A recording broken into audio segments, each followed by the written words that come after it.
It's 11 p.m., July 29th, 1945.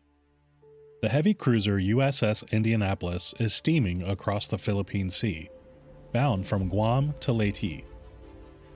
The night is darker than usual, with thick clouds shielding the moonlight. Quartermaster First Class Robert P. Goss has just completed his watch and is looking forward to catching a few hours of sleep. He climbs up the ship's catapult tower where he finds his cot. His berth below deck had given him boils from intense heat, and sleeping up in the cooler tower provides some comfort. Goss dozes off, but just over an hour later, a terrible explosion rocks the ship from the bow. Goss is thrown violently from his cot, his body wedged under a handrail. Just seconds later, a much bigger explosion sends the ship reeling into chaos. Goss stumbles to his feet and somehow makes it to his battle station. He sees Captain Charles McVay with other officers on the bridge and exclaims, "We're fixing to sink." Captain McVay turns to Commander Stanley Lipsky and gives him command of the ship before racing off to the radio room to make sure an SOS signal has been sent. Goss, seeing the captain has no life jacket, removes his own and gives it to him, saying, "Here, you better take this." The captain nods, thanks him, and disappears into the night. Goss retrieves another 2 life jackets, and just then, the gunnery officer shouts, "Hear this! Abandoned ship! We are sinking!" Goss works his way toward the deck, climbing over a mass of sailors, all scrambling to get away from the now badly listing ship. Goss leaps into the water, and, knowing the danger of being sucked under, kicks frantically away, lying on his back, while trying to inflate his life vest. Just moments later, he and other shocked sailors watch as the stern of the USS Indianapolis raises high into the air. They can see some of their shipmates are still holding on, others leaping off. Then, the USS Indianapolis, their beloved Indy, slipped under the water and was gone forever. Hello and welcome to Shipwrecks and Sea Dogs, tales of mishaps, misfortune, and misadventure. I'm your host, Rich Napolitano. Stories from war are filled with horrific details, things that are unimaginable to most of us, unless you were there to see it. This is why so many who have seen war do not talk about it. It's bad enough to remember the gruesome details, and much harder to share that burden with friends and loved ones. The plight of the sailors of the USS Indianapolis is among the very worst. The USS Indianapolis, affectionately nicknamed Indy, was a Portland-class heavy cruiser built in 1931 by the New York Shipbuilding Corporation of Camden, New Jersey. She was launched on November 7, 1931, hull number CA-35. This was the second ship named USS Indianapolis, the first being a cargo ship, number 3865, commissioned from 1918 to 1919.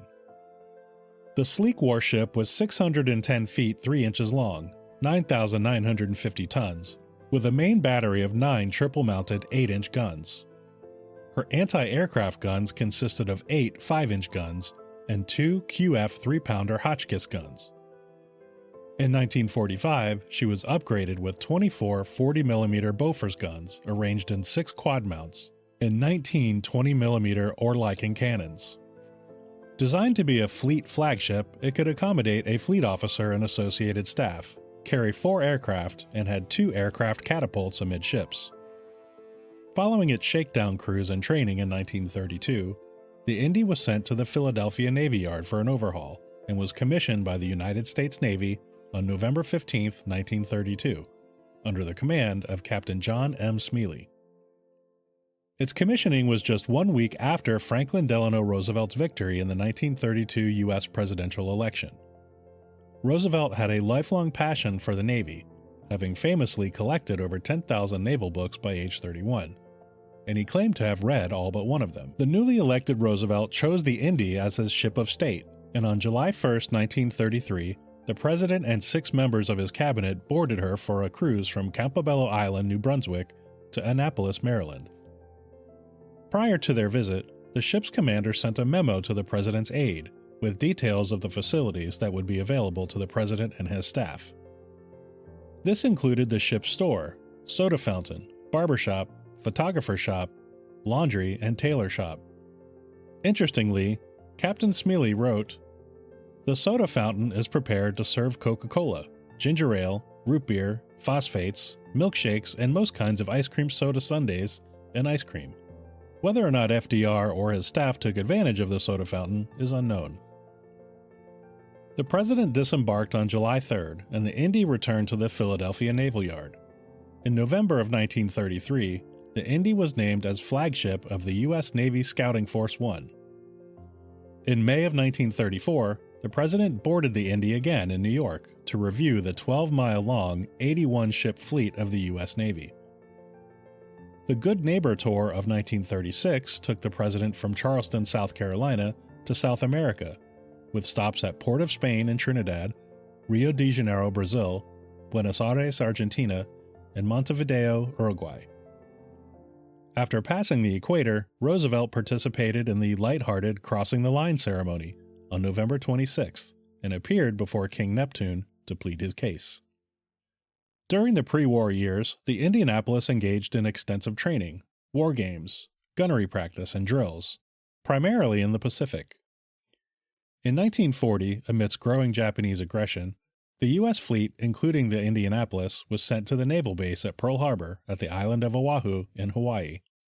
In February of 1941, the fleet was reorganized and the Indy was assigned as the flagship of Task Force 11, commanded by Vice Admiral Wilson Brown. This force consisted of the aircraft carrier USS Lexington, 8 cruisers including the Indianapolis, 9 destroyers, 6 amphibious assault ships, and 13 mine vessels. On the morning of December 7, 1941, the Indianapolis was conducting a mock bombardment of Johnson Atoll, when Japanese planes unleashed their devastating attack on Pearl Harbor. The Indy was temporarily absorbed into Task Force 12 to search for the Japanese aircraft carriers, but the search was unsuccessful. She rejoined Task Force 11 a week later in Pearl Harbor.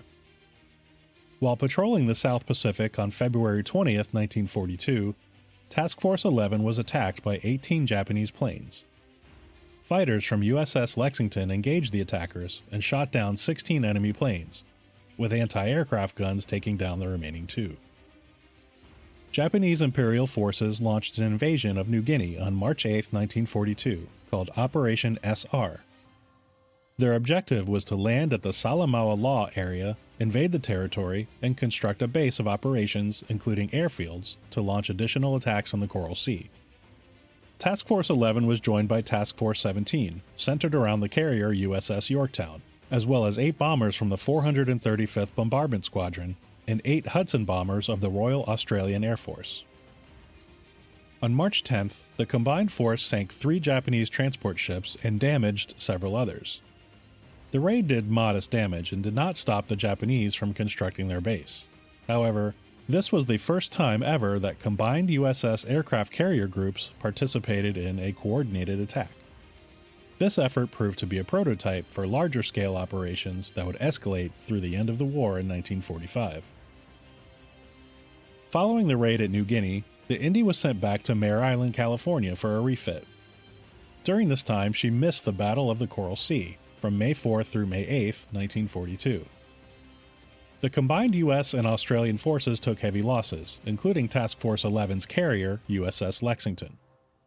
However, the Japanese invasion of Port Moresby was prevented, marking the first time during the war that the formidable Japanese Pacific Fleet had been checked. It was a strategic win for the Allies, but it came at a heavy price. With repairs and upgrades completed, the Indy escorted 21 Matson passenger liners filled with Marines and Army personnel to Australia. In June of 1942, the Japanese launched a surprise invasion of the Aleutian Islands. Dutch Harbor on the island of Unalaska was bombed, and Japanese forces subsequently invaded the islands of Attu and Kiska, gaining a foothold on American soil. These islands are among the westernmost of the archipelago extending from the Alaska mainland. In response, the Indy was sent to the North Pacific as part of Task Force 8. This force did not include a carrier, but was centered around the main group of the heavy cruisers, Indianapolis and Louisville, 3 light cruisers, and 4 destroyers. The task force was additionally supported by minesweepers, submarines, patrol boats, and oilers, in addition to aircraft including bombers and fighters. The stated goal of their mission was to, quote, inflict strong attrition on the enemy. On August 7th, the Indy and its accompaniment attacked the island of Kiska through a heavy fog and extreme cold.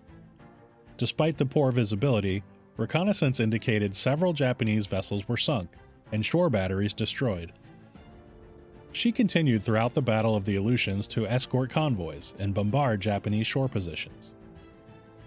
On the night of February 19, 1943, the Indy and 2 destroyers patrolled south of Attu, looking for Japanese ships bringing supplies and reinforcements.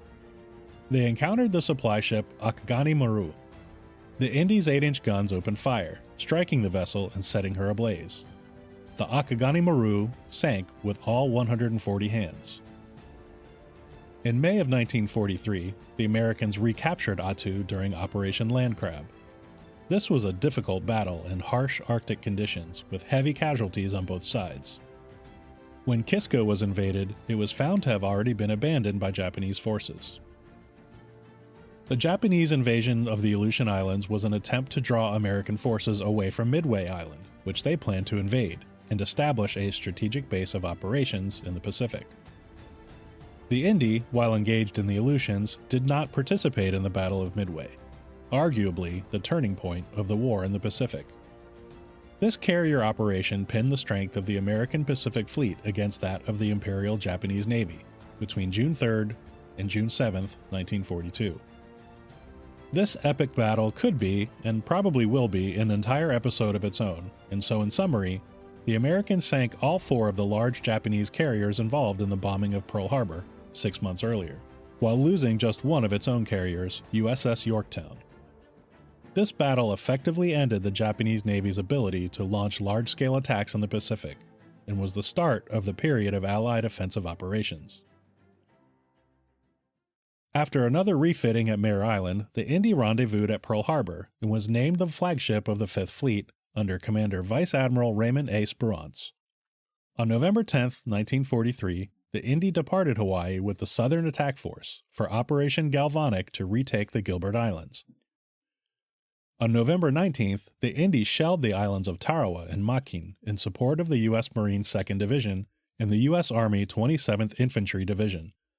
For 3 days, the Indy provided support for the invasion, shot down an enemy plane, and bombarded Japanese battery positions. After U.S. forces took Tarawa and Makin, the Indy joined 4 other cruisers to secure the Marshall Islands. On January 31, 1944, she bombarded the Kwajalein Atoll, taking out 2 shore batteries, a blockhouse, and other shore installations. A creeping barrage was used from the cruisers to support the advancing infantry across the island. The Indy moved into Kwajalein Lagoon on February 4th, where she remained until the island was taken. In March of 1944, the fleet moved on to the Western Caroline Islands, and the Indy shelled Palau, Yap, and Ulithi. Japanese strongholds, supply depots, and airfields were targeted, and the Indy shot down her second plane, a torpedo bomber. These operations prevented Japanese forces from interfering with U.S. landing forces at New Guinea in April of 1944. In June, the Fifth Fleet launched an assault on the Mariana Islands as Allied forces were tightening its grip on the Pacific Islands and moving closer to mainland Japan. Carrier aircraft raids hit Saipan on June 11th, which was followed up with bombardment from the fleet. The Indianapolis shelled the island in preparation for an amphibious invasion on the 15th. Admiral Spruance had learned of a fleet of Japanese ships racing toward them, including battleships, carriers, cruisers, and destroyers. The Indy withdrew from Saipan, but only a short distance, as it needed to protect the invasion forces. On June 19th, a fast carrier force was sent out to meet the approaching Japanese, resulting in the Battle of the Philippine Sea. 426 Japanese planes were destroyed, while the U.S. lost just 29, in what has been referred to as the Marianas Turkey Shoot. The Indianapolis brought down yet another Japanese plane during the battle. With air superiority in the area, American planes then sank the Japanese carrier Hayo, 2 destroyers, a tanker, and damaged several other vessels. 2 additional Japanese carriers, Taiho and Shokaku, were sunk by the submarines USS Albacore and USS Kavala, respectively. The Indy then returned to Saipan to provide supporting fire, and was then sent to Tinian, where she shelled Japanese positions and key installations. For several weeks, the Indianapolis provided support for operations in the area, including the bombardment of Peleliu and Manus Island. In late 1944, the Indianapolis returned again to Mare Island for an overhaul and a well-deserved rest for its crew. After its refitting, Captain Charles B. McVay III was assigned as the new commander of the USS Indianapolis, and the Indy joined the Fast Carrier Task Force 58, commanded by Vice Admiral Mark A. Misher. On February 16 and 17, 1945, the task force raided Tokyo with over 1,500 carrier planes, including dive bombers and Hellcat fighters. Over 500 Japanese planes were destroyed, as well as factories, aircraft installations, and other key targets. The Indianapolis remained about 30 miles offshore to protect the ships and did not directly participate in the bombardment of Tokyo. This raid was meant to inflict as much damage as possible to Japanese aircraft and to draw attention away from the imminent invasion of Iwo Jima on February 19th. Following the attack, the Indy raced to Iwo Jima and provided fire support for the ground forces, targeting Japanese emplacements. The Indy remained at Iwo Jima until March 1st, when it was redeployed to support the invasion of Okinawa. On the 24th of March 1945, the Indianapolis began shelling the proposed landing area on Okinawa with its 8-inch guns. For 7 days, Japanese planes fiercely counterattacked, and the Indy shot down 6 of the aircraft. Kamikaze attacks were common, and at daybreak of March 31st, lookouts spotted a Japanese fighter in a vertical dive, emerging out of the sun. The Indy opened fire with its 20mm guns on the plummeting suicide plane in a desperate attempt to bring it down. Its guns roared, and tracers cut through the smoke to light up the sky. In just 15 seconds, the plane was on them and dropped its bomb from a height of 25 feet, a split second before crashing into the sea near the port's stern. The armor-piercing bomb crashed through the main deck, mess hall, berthing compartment, fuel tanks, evaporator room, and through the keel before exploding under the hull. 9 men were killed, 30 more were injured, and the ship's port shafts and screws were damaged. 2 large holes were ripped open in the keel. However, flooding was contained by the ship's bulkheads. The Indy made it to a salvage ship at Karamoretu, where temporary repairs were attempted. But when divers accidentally dropped one of the damaged shafts to the bottom of the harbor, the ship was forced to return to Mare Island. Admiral Spruance transferred his flag to the USS New Mexico for the time being, and narrowly escaped when it was also hit by a kamikaze attack. The Indy slowly limped back to California with a list of about 17 degrees. The crew of the Indianapolis were given 30 days leave while the ship underwent significant repairs. It was also at this time about 25% of the ship's crew were replaced with new recruits who underwent brief, rushed training and drills. After repairs were completed, Captain McVay received new orders to take the Indianapolis to the island of Tinian in the northern Mariana Islands. They were to make the voyage alone, and at high speed, stopping only at Pearl Harbor to resupply.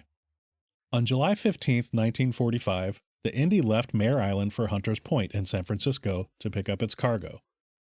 This was described as a critical shipment and labeled as top secret. 2 trucks pulled up to the Indianapolis, one with a large crate, and the other filled with Army personnel. The crate was loaded into the ship's portside hangar, and 2 men emerged from the other truck carrying a metal canister. The canister was brought aboard, welded to Admiral Spruance's cabin, and bolted to the floor. The crate contained the non-nuclear parts of the atomic bomb nicknamed Little Boy. The steel canister was lined with lead and contained 85 pounds of enriched uranium, the fuel for a nuclear explosion. This was about half of the world's supply of enriched uranium at the time. None of the crew, nor even Captain McVay, knew the contents of their special cargo. The 2 men who carried the canister were Captain James F. Nolan and Major Robert R. Furman of the United States Army, although their true identities were not given at the time. Captain Nolan was a medical doctor and most likely monitored radiation exposure from the canister. On July 16th, the Indianapolis departed Hunters Point for Pearl Harbor at top speed, as instructed, and without any escort. Their departure was just hours after the successful Trinity test of the atomic bomb in New Mexico. Rumors spread among the officers and crew of the Indianapolis regarding the purpose of their mission and the contents of their cargo. All Captain McVay could tell them was, I can't tell you what the mission is. I don't know myself, but I've been told that every day we take off the trip is a day off the war. Sailors began taking bets on what they were carrying. Some believed it was a Cadillac for General Douglas MacArthur. Others said it was whiskey to celebrate the end of the war. One of the most outrageous ideas was they were carrying 20,000 rolls of scented toilet paper to be delivered to General MacArthur. Sadly, most of the men would never discover what they were really transporting. The Indy arrived in Pearl Harbor on July 19th in just 74.5 hours, setting a speed record for that route, averaging 29 knots. After just 6 hours in Pearl Harbor, she was underway again and arrived at Tinian on July 26th. Throughout the voyage, they were at condition able, meaning 4 hours on and 4 hours off. After discharging her precious cargo at Tinian, the Indy made a stop at Guam, where some of its crew were transferred. It was then ordered to Leyte, where the crew would take part in much-needed training, and then join Task Force 95 in Okinawa to prepare for the ground invasion of Japan, named Operation Downfall. One of the most common myths surrounding the Indianapolis is that Captain McVay formally requested an escort to Leyte, and his request was denied. This did not happen. It is true that McVay asked whether there would be an escort, and he was told there were no ships available. But McVay himself stated during later testimony that he had made numerous voyages through combat zones of the Pacific without an escort, and that he did not believe it was under his purview to formally request an escort. McVay was also told that there shouldn't be any danger because there was no submarine activity in the area. He was almost certainly aware that military intelligence had broken the Japanese code, so if there were any danger, he believed he would have been notified. A fair assumption, but he was wrong about this, as it turned out. The Indianapolis departed Guam on July 28, 1945, following the east-west shipping lane called Route Petty. McVay's orders dictated that the captain should, quote, zigzag at his discretion. Zigzagging was a tactic used to avoid torpedoes from submarines, but this was largely ineffective by 1945, as submarine commanders used a spread of torpedoes to counter this movement. However, the U.S. Navy still advised zigzagging when deemed appropriate. At approximately 11 o'clock p.m. on July 29th, with visibility poor, McVay ordered the ship's speed reduced to 17 knots and to resume a straight course, instead of zigzagging. Not only was this a more comfortable speed and poor visibility, but he wanted to reduce the strain on his engines, after racing across the Pacific at flank speed, meaning the vessel's maximum speed, for 2 weeks. The Indy was equipped with radar, but had no method of detecting submarines other than a lookout. The thick clouds in the sky obscured the moonlight, making for a very dark night, but just after midnight, a momentary break in the clouds revealed the bright light of the moon. It also revealed the silhouette of the now slower-moving Indianapolis. In the distance, Japanese submarine I-58 had been stalking near the well-traveled channel for an American ship. Spotting the Indianapolis in the moonlight, Lieutenant Commander Mochitsuru Hashimoto gave the order to fire a spread of 6 torpedoes at the Indianapolis. At roughly 12:10 a.m. on July 30, 1945, the Indianapolis was struck by 2 Type 95 torpedoes on her starboard side, just seconds apart. The explosions rocked the Indy, knocking men out of their berths. The first torpedo struck forward, blowing the bow of the ship clear off. The second torpedo struck amidships, near the powder magazine, causing a terrible explosion. Horrifying screams could be heard from below decks as men burned to death, and flames shot up from the hatches. The ship began listing to starboard, and turned in a circle to port. All the while, water poured into the opening where the bow used to be. The explosions caused a complete power failure. Inside the ship was total darkness, and all communication devices were down. As the ship continued to roll over on its side, men began jumping into the water. Some attempted to cut the life jackets loose, but Marine lieutenants shouted instructions that they must wait until the abandoned ship order was given.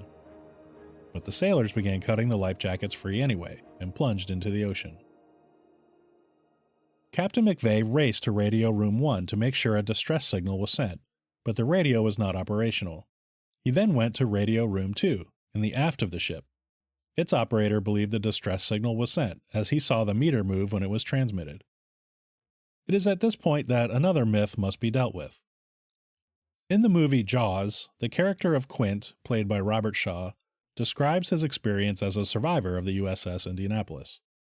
He claims their mission was so secret that no distress signal was sent.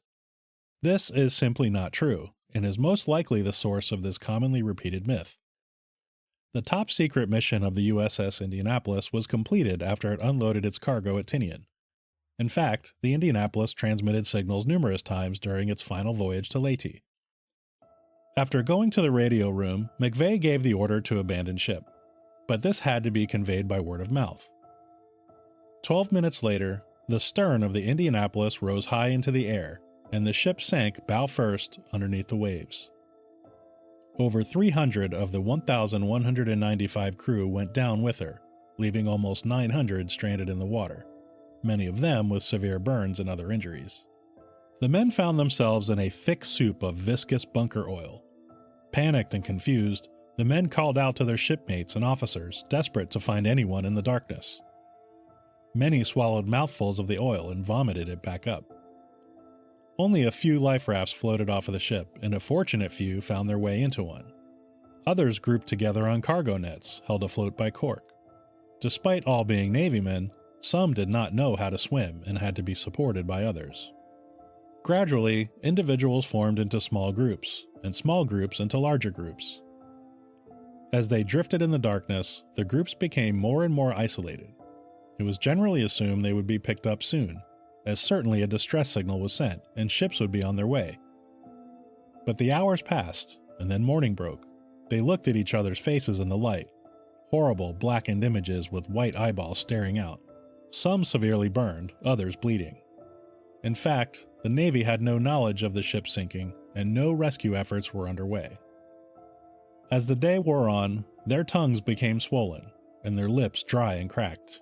Dehydration was their main enemy, as the only fresh water came from the occasional rainstorm, and they caught whatever they could in their mouths. But soon enough, another horrifying threat arrived.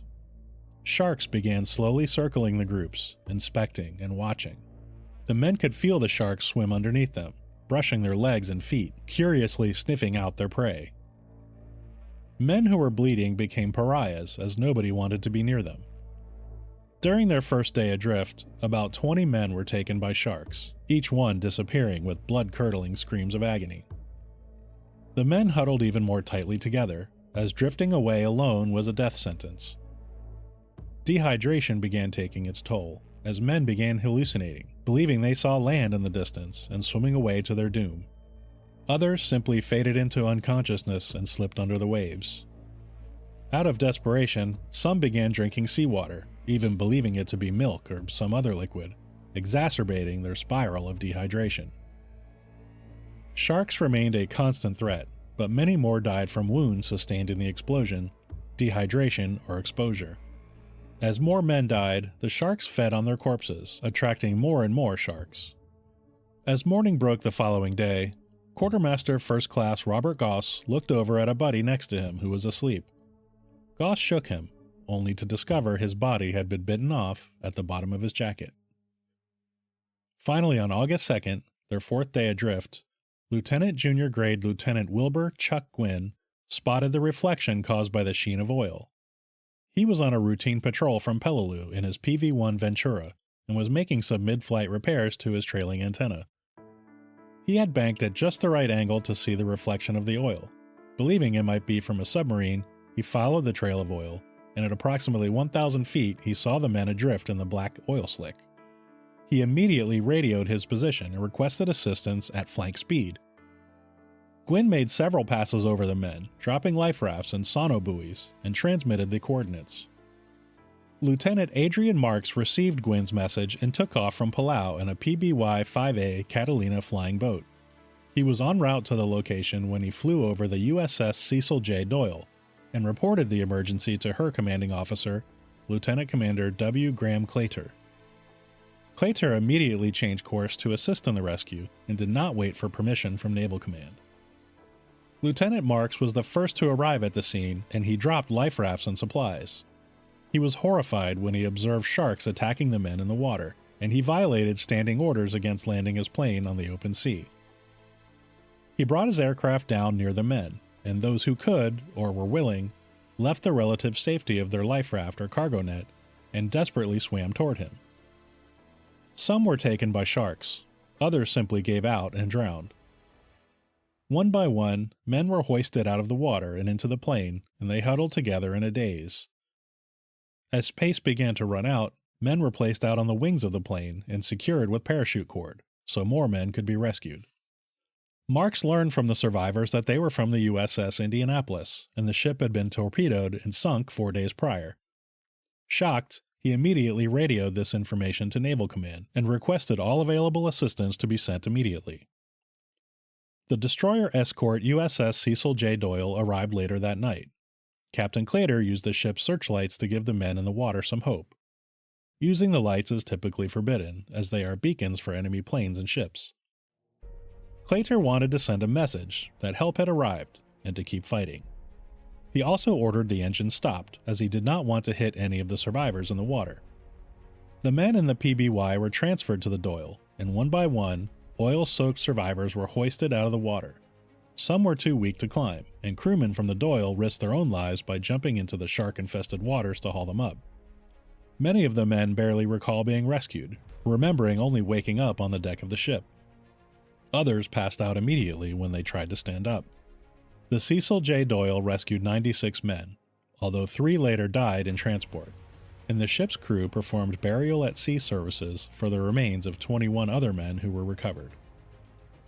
Among those picked up by the Doyle was Quartermaster First Class Robert P. Goss. The high-speed amphibious assault ship USS Bassett arrived in the early morning hours of August 3rd. Its commander, Captain Harold Theriot, was fearful that the distress call was a trap by the Japanese to lure them in and ambush them. He argued against using the searchlights or slowing down, despite reports of American servicemen in the water. He argued with his officers and even ordered the ship to turn around and leave the area completely. Captain Theriot was relieved of command by his senior officers, escorted to his quarters, and replaced by the ship's executive officer. The Bassett then participated in the rescue, used its searchlights, and pulled survivors out of the water. Many acts of bravery and heroism were on display that night. Of particular note are the actions of 19-year-old gunner's mate Bill Van Wilp. Van Wilp assisted survivors onto the fantail of the Bassett, but then boarded one of the lifeboats to haul men out of the water. Upon arriving at a group of survivors, he jumped into the water himself and boosted the men up and into the boat, risking his own life to do so. Ensign Jack Broser then entered the water and did the same. The boat made several trips, rescuing more men, and each time Van Wilp insisted on staying in the water with the survivors to keep their spirits up. When the last trip was returning to the Bassett, 3 survivors were washed overboard while trying to board the Bassett. Van Wilp dove into the water and carried all 3 men back into the boat. In the 2015 documentary, USS Indianapolis: The Legacy, former crew members of the USS Bassett labeled Captain Theriot as a coward. But Theriot was cleared of any wrongdoing by the Navy, and they quietly brushed the incident aside. No charges were filed against the other officers for mutiny. Theriot went on to serve for 20 years in the Navy, including during the Korean War, and retired with the rank of commander. In addition to the USS Cecil J. Doyle and USS Bassett, the destroyers USS Helm, USS Madison, destroyer escorts USS Ringness, USS Dufilo, and the high-speed amphibious assault ship USS Register reached the survivors. The rescue mission continued until August 8th and involved 11 aircraft and 11 ships over the course of 6 days. The surviving crew members did not learn of their top-secret cargo until after the atomic bomb Little Boy was dropped on Hiroshima on August 6, 1945. Captain Charles B. McVay survived the terrible ordeal and was picked up by USS Ringness. In total, only 316 out of 1,195 survived, making the USS Indianapolis the greatest loss of life from a single event in the history of the United States Navy. Quartermaster First Class Robert P. Goss and other survivors of the USS Indianapolis were presented with Purple Hearts while recovering in Guam. Goss left the Navy and upon returning to the United States, hitchhiked his way back to his wife in Florida. On August 14, 1945, President Harry S. Truman announced Japan's surrender and the end of the war in the Pacific. It wasn't until later that evening that the American public was told of the tragic loss of the USS Indianapolis and the heavy death toll. The Indianapolis was awarded with the American Defense Service Medal and the Asiatic Pacific Campaign Medal with 10 battle stars.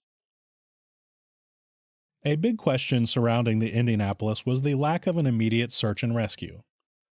The Marianas Command Headquarters marked the Indy as having arrived at Leyte on July 31, 1945, solely because that is when it was expected to arrive. Lieutenant Commander Jules C. Sancho and Lieutenant Stuart B. Gibson were on duty at the Philippine Sea Frontier Command and took the Indy off its board as well. Lieutenant Gibson was responsible for tracking the status of the Indy, and he was aware the ship had not arrived. He made no report on the matter and initiated no investigation. In the official report from Chief Naval Officer Admiral Chester Nimitz, entitled Narrative of the Circumstances of the Loss of the USS Indianapolis, dated February 23, 1946, Nimitz writes, "Bearing in mind the lack of experience of these officers in naval matters, it was incumbent upon their superior officers to exercise closer personal supervision over the manner in which their duties were performed than was actually the case. The junior officers who were directly concerned with this failure were members of the organization which was being administered by Senior Officers Commodore N.C. Gillette and Captain A.M. Granum. For this demonstrated weakness in the organization under their control, brought on largely through their failure to give closer personal attention to the work of these inexperienced juniors, Commodore Gillette and Captain Granum have been held responsible." While this failure would not have stopped the sinking of the Indianapolis, clearly more lives would have been saved had a search and rescue mission been initiated sooner. On August 13, 1945, Pacific Fleet Commander Admiral Chester Nimitz established a court of inquiry to investigate the loss of the Indianapolis. This was and still is standard procedure after the loss of a ship. After reviewing the information, the court admitted that they were, quote, starting the proceedings without having available all the necessary data. Their determination was to move forward with a general court-martial of Captain McVay. Assuredly, McVay believed he would be cleared. Admiral Nimitz himself disagreed with the court of inquiry and did not believe McVay should be court-martialed. However, Secretary of the Navy James Forrestal disagreed, and ordered the court-martial to move forward. McVay's trial was set for December 3, 1945, and additional facilities were built at the Washington Naval Yard to accommodate additional media coverage. Secretary Forrestal and Admiral Ernest King struggled to agree on the charges they would pursue against McVay, before finally settling on two charges. Number 1, that McVay failed to issue the order to abandon ship in a timely manner, and 2, that McVay was negligent and endangered the ship by not zigzagging. These charges were not announced until November 29th, giving McVay and his counsel only 4 days to prepare a defense. McVay's first choice for counsel was denied, and ultimately Captain John P. Cady was appointed to represent McVay. Cady had no previous trial experience, and as mentioned, had just 4 days to prepare. McVay petitioned for an extension in order to better prepare his case, but this was denied. Captain Thomas Ruan was the prosecuting attorney, a very experienced trial lawyer, and also a Medal of Honor recipient. From the onset of the trial, it became clear that the charge of failing to give the order to abandon ship would not stick. The torpedoes knocked out all communication, leaving word of mouth as the only method of issuing the command.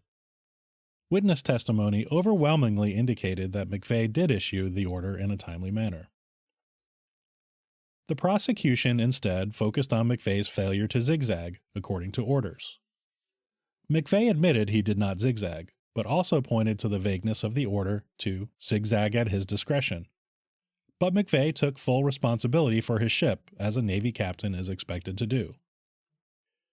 In an interesting twist, the prosecution brought in the Japanese submarine commander Matsura Hashimoto to testify against McVay. He told the court, no, McVay was not zigzagging, but went on to defend the captain, explaining that it would have made no difference, that he had sunk ships before that had been zigzagging, and nothing could have prevented him from sinking the Indianapolis. A key bit of evidence might have helped McVay, but it could not be presented because it remained classified until 1990. The Navy told McVay that there was no submarine activity in the area, but this was not true. They had specific evidence of a submarine force in the area, including I-58. In fact, on July 24th, the USS Underhill was sunk by a Japanese submarine in the same area where the Indianapolis was sunk. Navy codebreakers had the information, knew of the submarine activity, but due to numerous misunderstandings and communication failures, this information was withheld from Captain McVay. It also was discovered many years later that a ship was available to escort the Indy to Leyte, but the route planners in Guam were not made aware of any available ships. A bizarre circumstance surrounded Admiral Ernest King, who urged McVay's court-martial from the beginning, in opposition to Nimitz. Throughout the proceeding, Admiral King remarkably avoided admitting that torpedoes had ever struck the Indianapolis.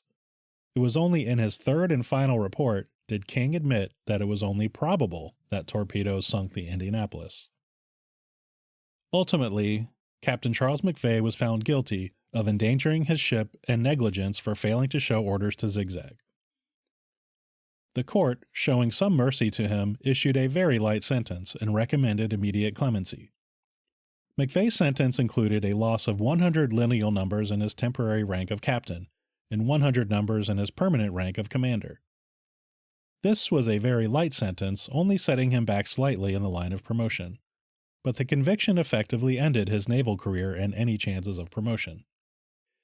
In 1946, Chester Nimitz became Chief of Naval Operations and recommended that Secretary Forrestal remit McVay's punishment entirely, which he did.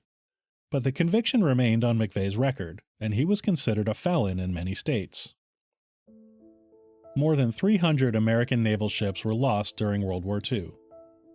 Captain Charles McVay was the only officer who was convicted for losing his ship during combat.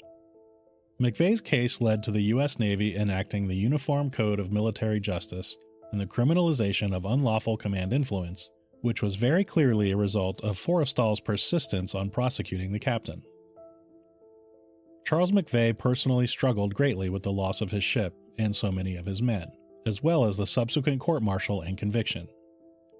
Although he personally wrote letters to the families of all the men who lost their lives, some still held him accountable. McVay returned to active duty and finished out his naval career in the New Orleans Naval District, retiring in 1949 with the rank of Rear Admiral. After years of struggling with his mental health, Charles McVay took his own life in 1969 on the steps in front of his home in Litchfield, Connecticut. Contrary to many written accounts and published works, McVay was not holding a toy sailor at the time of his death, nor did he use his Navy-issued service revolver. Over the decades, McVay's sons and others, including authors, members of Congress, and an influential 12-year-old boy from Pensacola, Florida, worked to clear McVay's record.